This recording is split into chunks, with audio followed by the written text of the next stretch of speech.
At ito na nga, masamang balita, isang babae na nasawi sa Lanao del Norte. Ayon sa asawa ng biktima, nadulas ang misis niya ng silipin ng ilog na katabilang ng kanilang bahay at tinangay na rin siya ng malakas na agos. May ulat on the spot si Dano Tingkungko. Dano? June, hindi pa man nagla-landfall dito sa Lanao del Norte ang bagyong Agaton. Lumakas na ang agos ng tubig sa ilang mga binabantayang water system dito, kabilang ang Tubod River. Dahil sa walang tigil na pag-ulan, ilang mga daan ang hindi mapasok ng mga sasakyan dahil sa mga landslide at isa ang nalunod kagabi sa ilog. Alas 4 na madaling araw nang makita ng mga rescuer ang bangkay ng 54 anyos na si Lolita Kinit na mahigit 5 oras ding pinaghahanap ng mga kaanak matapos maanod ng Tubod River. Sabi ng asawa niya, sa ilog ng Tubod na ngayoy nagkulay putik at malakas ang agos na anod ang asawa niya. Pero ang katawan niya nakita raw sa dagat sa barangay Kamagi, kulang-kulang 10 kilometro mula sa kanilang bahay sa barangay Abuno. Ang asawa niya bumiyahe na mahigit 5 oras mula Malay-Balay, Bukidnon nang mabalitaan ang pagkalunod ng asawa. Pagkakasabi sa kanya ng anak, dumungaw lang daw ang asawa niya sa labas ng bahay nila sa tabing ilog para tingnan ang agos ng tubig nang bigla raw itong nadulas at tangayin ng agos. Sa bilis daw ng pangyayari, hindi siya agad nasagip ng kanyang anak.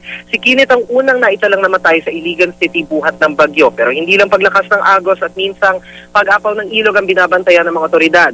Sa kasagsagan ng ulan, gumuho ang lupa sa 3 magkakaibang lugar, kabilang ang isang bahagi ng Matampay Road sa border ng Marawi City at bayan ng Sagiran, 2 bayan ang layo mula sa Iligan City. Nagsisilbing tulay ng Iligan ang kalsadang ito papuntang Lanao del Sur, pero ngayon hindi madaanan ng mga sasakyan dahil sa pagtabo ng lupa't bato. Dito naman sa Barangay Landa sa bayan ng Baloy kung saan tayo sa mga oras na ito, hindi na nga madaanan ang pakurbang highway na natabunan ng lupa. May build up pa ng tubig sa tabi nito na ang taas halos magtutuhod na. Ang daanang ito ang nag-iisang daanan ng mga taga-Baloi para makarating ng bayan ng Taguluan. Samantala, meron ding isa pang landslide sa bahagi naman ng Lower Dimayon, sa bayan naman yan ng Taguluan.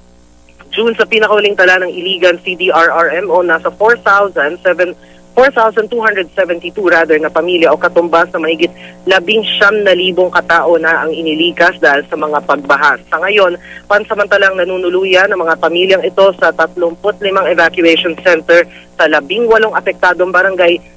Diyan pa lang yan sa Iligan City. June? Maraming salamat, Dano Tingkungko.